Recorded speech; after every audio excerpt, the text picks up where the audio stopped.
तो आइए अब देखते हैं यहाँ पर सघोष और अघोष के बारे में। तो देखिए सघोष और अघोष को जो है वो बेसिकली स्वर तंत्री या घोषा तंत्री के आधार पर वर्णों का वर्गीकरण जो किया जाता है उसके अंतर्गत सघोष और अघोष को पढ़ते हैं। ठीक है, तो देखिए सबसे पहले अघोष के बारे में देखते हैं।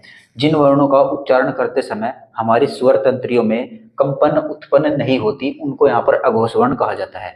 यानी स्वर तंत्र क्या होती है, जहाँ से हमारे मुख से आवाज निकलती है ना, ये जो भी हम वॉइस बोलते हैं ये हमारी स्वर तंत्रियों के द्वारा ही हम यहाँ पर बोल पाते हैं।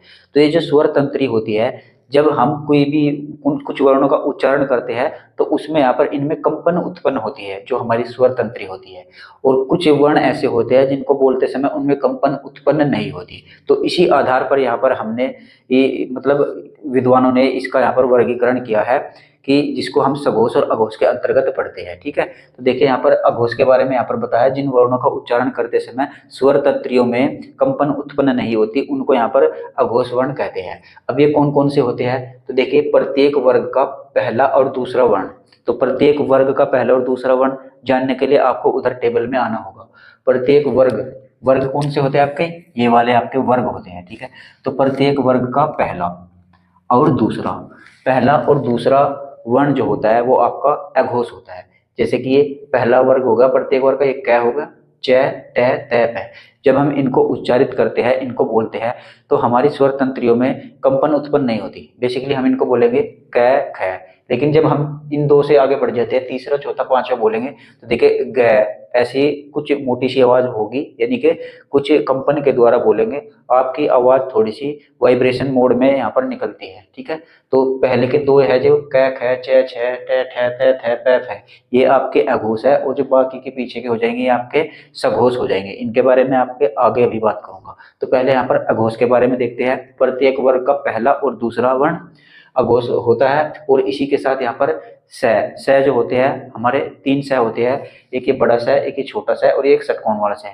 ये तीनों स भी यहाँ पर आपके अघोष वर्ण के अंतर्गत ही आते हैं। ठीक है, तो यहाँ पर टोटल जो संख्या हो जाती है इनकी अघोष की, यहाँ पर टोटल 13 संख्या हो जाती है। यहाँ पर देखिए लिख भी रखा है मैंने, प्रत्येक वर्ग का पहला और दूसरा वर्ण और तीनों स, यानी कि स और ये षटकोण वाला स। तो टोटल कितनी होगी, 13 संख्या। भाई पहले वर्ग का तो यहाँ पर 5 ही हो जाएंगे, दूसरे के हो जाएंगे 5 ही हो जाएंगे, टोटल 10 तो यही हो गए, और 3 आपके ये 6 हो जाएंगे। तो 10 और 3 13, इसलिए इनकी कुल संख्या यहाँ पर 13 हो जाती है अघोष वर्णों की। ठीक है, अब अगर आप इनको ट्रिक के द्वारा याद करना चाहे तो यहाँ पर एक ट्रिक भी है, इसको भी आप याद रख सकते हैं। 1 2 3 9 1 2 3 9 1 2 3 ये ऐसे भी कर सकते हैं, 1 2 3 1 2 3 1 2 का मतलब हो जाएगा एक वर्ग के एक कॉलम के अंतर्गत, 2 का मतलब हो जाएगा 2 कॉलम के अंतर्गत जो आएंगे। एक कॉलम के अंतर्गत कौन कौन से आते हैं, क च ट त प। ठीक है, ये आते हैं। 2 यानी कि 2 कॉलम के अंतर्गत कौन कौन से आएंगे, ख छ ठ थ प। ठीक है, ये आते हैं ना। तो एक कॉलम के तो ये 5 हो गए, दूसरे कॉलम के 5 हो गए, 1 2 और 3 का 3 सह का मतलब, अब 3 से आप इस 3 पर मत चले जाना। 3 सह का मतलब होता है, इसको आपको एक साथ मिलाकर पढ़ना है, 3 सह। और आपको अच्छी तरह से मालूम है हमारी वर्णमाला में 3 सह होते हैं, एक बड़ा सह, एक छोटा सह और एक षटकोण वाला सह। तो इन तीनों सह को आपको ध्यान रखना है। ट्रिक बस आपको ये रखनी है, अघोष मतलब 1 2 3 सह, 1 2 3 सह, ये आपकी अघोष की ट्रिक हो गई। ठीक है, आइए अब देखते हैं यहाँ पर सघोष के बारे में। सघोष जिसको घोष भी बोला जाता है, सघोष वर्ण या घोष वर्ण किनको बोला जाता है, जिन वर्णों का उच्चारण करते समय हमारे स्वर तंत्रियों में कंपन उत्पन्न हो जाती है उनको यहाँ पर सघोष या फिर घोष वर्ण कह दिया जाता है। भाई इन शुरू के 2 कॉलम थे, इनमें तो यहाँ पर स्वर तंत्रियों में कोई भी कंपन नहीं हो रही थी, लेकिन ये बाद के 3 4 5 ये वाले हैं, ये 3 वाले कॉलम में, 4 वाले कॉलम में और 5 वाले कॉलम में, इनको उच्चारित करते समय, इनको बोलते समय हमारी जो स्वर तंत्रियां है उनमें कंपन उत्पन्न होती है। ठीक है, तो इनको भी आपको ध्यान रखना है। अब देखिए इनमें कौन कौन से होते हैं, प्रत्येक वर्ग का तीसरा चौथा और पांचवा वर्ण। तो प्रत्येक वर्ग का ये तीसरा, ये वाले इस तरीके से नीचे आएंगे, फिर चौथे वाले में इस तरीके से नीचे आएंगे, फिर पांचवे वाले में इस तरीके से नीचे आएंगे। यानी प्रत्येक वर्ग का तीसरा चौथा और पांचवा वर्ण, और सातवें अंतस्थ व्यंजन भी होते हैं इसी में, यह रह न वे होते हैं ना, वे अंतस्थ व्यंजन भी आपके सघोष होते हैं। और यहाँ पर सभी स्वर, यानी कि हमारी वर्णमाला में टोटल 11 स्वर है, वे 11 स्वर भी यहाँ पर सघोष के अंतर्गत आते हैं। ठीक है, तो इसलिए इन सभी की टोटल संख्या भी यहाँ पर 31 हो जाती है। अभी थोड़ी देर पहले मैंने वीडियो के शुरू में आपको अल्प प्राण और महाप्राण पढ़ाए थे, उसमें अल्प प्राण की मैंने ट्रिक भी बताई थी, और इसके यहाँ पर सघोष की भी ट्रिक बताऊंगा। दोनों की ट्रिक आपकी सेम टू सेम सी है, थोड़ा बहुत चेंजेस है।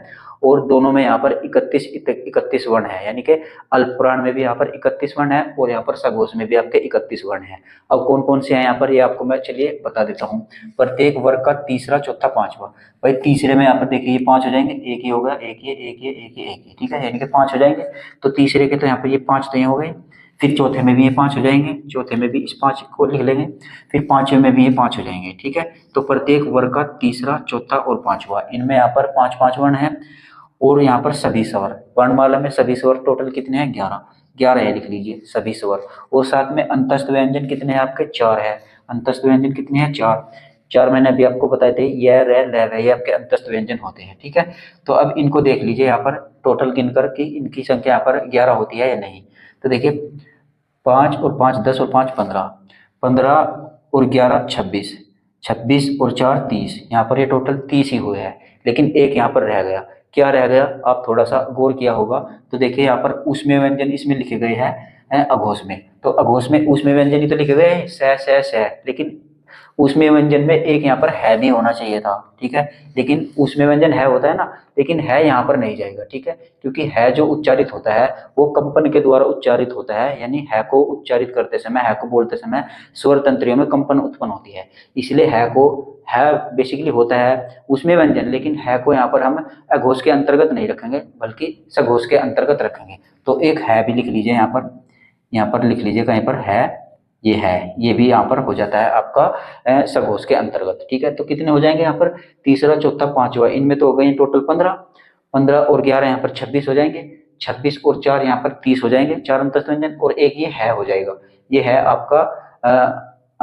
आपका सघोष व्यंजन होता है, ठीक है।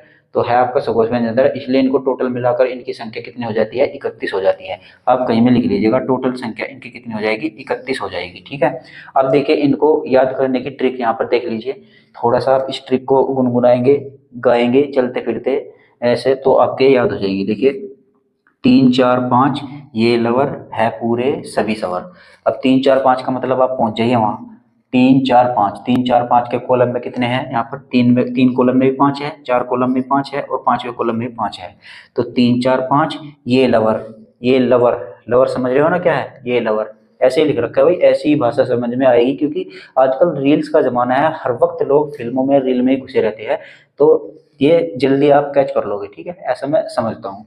तो 3 5 4, 3 4 5 ये लवर कितने हैं, 4। ये लवर मतलब अंतस्थ व्यंजन ही तो होते हैं ना, यह रह लव है, तो ये यह रह लव है, इस तरीके से लिख रखे हैं मैंने, ये लवर, ठीक है। और है, अब ये है भी आपको काउंट करना होगा, ध्यान रखिएगा, है आपको काउंट करना होगा, है कितना है, एक अकेला है ना। तो 3 4 5 ये लवर है पूरे, यानी कि पूरे सभी सवर, जितने भी सवर है वो यहाँ पर आपके 11 हो जाएंगे, ठीक है। तो 3 4 5 ये लवर है पूरे सभी सवर, 3 4 5 ये लवर है पूरे सभी सवर। तो इस तरीके से आप सघोष को या फिर इसी को ही घोष बोला जाता है, याद कर सकते हैं ट्रिक के द्वारा बहुत ही अच्छे से, ठीक है। तो एक बार फिर से इनकी यहाँ पर ट्रिक देख लीजिए। अघोष की ट्रिक क्या है आपकी, 1 2 3 9 है, 1 2 3 9 है, यानी कि 1 2 कॉलम में ये वाले आएंगे, ठीक है। और 3 9 का मतलब है छोटा सा है, बड़ा सा है और ये षटकोण वाला सा है, ठीक है। ये आपकी हो गई अघोष की। और अब देखिए सघोष की ट्रिक 3 4 5 ये लवर है पूरे सभी सवर, ठीक है भी इसमें काउंट होगा। 3 4 5 ये लवर है पूरे सभी सवर, तो हो जाएंगे बहुत अच्छे से याद आपके, ठीक है, मैं उम्मीद करता हूँ हो जाएंगे। तो यहाँ पर हमने सघोष और अघोष के बारे में बहुत अच्छे से यहाँ पर पढ़ लिया है।